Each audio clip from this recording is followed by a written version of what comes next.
The blue state narrative since Bruin has basically been to scream and holler and stamp their feet and try to squeak by horrendous gun laws, proving they're not much different from a tantruming toddler and the 5-year-old holding their finger an inch from your face yelling, "I'm not touching you!" You know I'm right.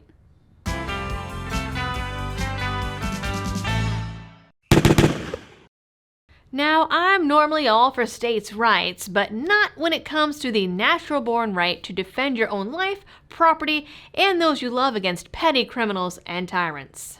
New York was the first to throw their SpaghettiOs on the floor, and different counties have been going through different stages of toddlerdom in an effort to either restrict access to firearms or prevent their citizens from getting licensed for as long as possible. It's like a three-legged race in the Tyranny Olympics.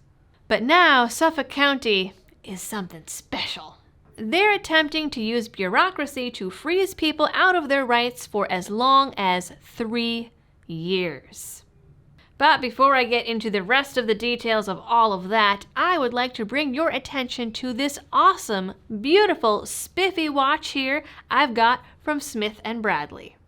They have everything from tactical and field watches to dive watches to withstand active pursuits, punishing environments, and demanding jobs. This one here I picked out myself because it's inspired by the standard issue infantry watches of World War II, and y'all can guess I'm a sucker for anything World War II. I mean, come on. Not only are they sponsoring this video, but every purchase made through my link also helps support the channel, so check them out today at the link in the description and the pinned comment. And now back to the state where gun rights go to die. Part of Bruin that doesn't typically get as much attention is the part about how even shall-issue licensing schemes can be found on the wrong side of the decision if they take too long to issue said licenses. Too long isn't really defined, but I'd say that 3 years probably falls into that category. Several Suffolk County gun owners and a firearm instructor have now filed a lawsuit with the U.S. District Court claiming that the county is trying to prevent them from exercising their rights as long as possible. And it certainly seems that way. According to the brief, they even have recorded conversations in which the police told them that applying for a gun license is a 3-year process, and the cops aren't even denying it. Plaintiffs produced recorded admissions from SCPD and plaintiffs' declarations establishing that SCPD's licensing process takes 2 to 3 years, facts unchallenged by Suffolk County Police. The state's 6-month statutory time frame, implemented within their 2 to 3 year process, is also unconstitutionally lengthy. As discussed in the reply to the state below, where no wait time to possess and carry arms existed in the founding era, delays exceeding 30 days violate the Second Amendment. So how exactly is the police department managing to stretch it out this long? It's all very simple, Charlie. Very simple stuff. They say that the 6-month time limit imposed by the state doesn't start until fingerprinting has been completed. If they delay appointments for interviews and fingerprinting for 2 years, well, then they don't have to start that clock for 2 years. In New York logic.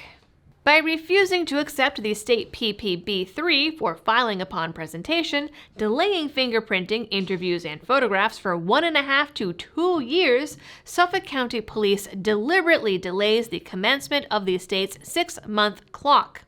The New York State application and fingerprints are completed. The date of the interview is the date by which the 6-month time frame as set forth in New York State penal law commences, as per the police department itself. Thus, Suffolk County Police is enforcing the state's 6-month requirement after imposing its own 1.5 to 2 year wait. My God, that's crazy. But the blatant disregard for Suffolk County citizens' rights goes even further. The lawsuit also alleges that the county police have been arresting any individuals they find doing the required live fire training for shooting a gun without a license. Again, a fact that the Suffolk County Police also don't deny.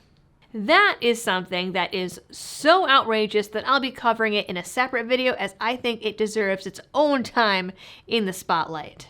As for the wait times, if the county comes back and tries to claim that they simply don't have the manpower to abide by the law, then it's their burden to hire the appropriate staff and try to make things work.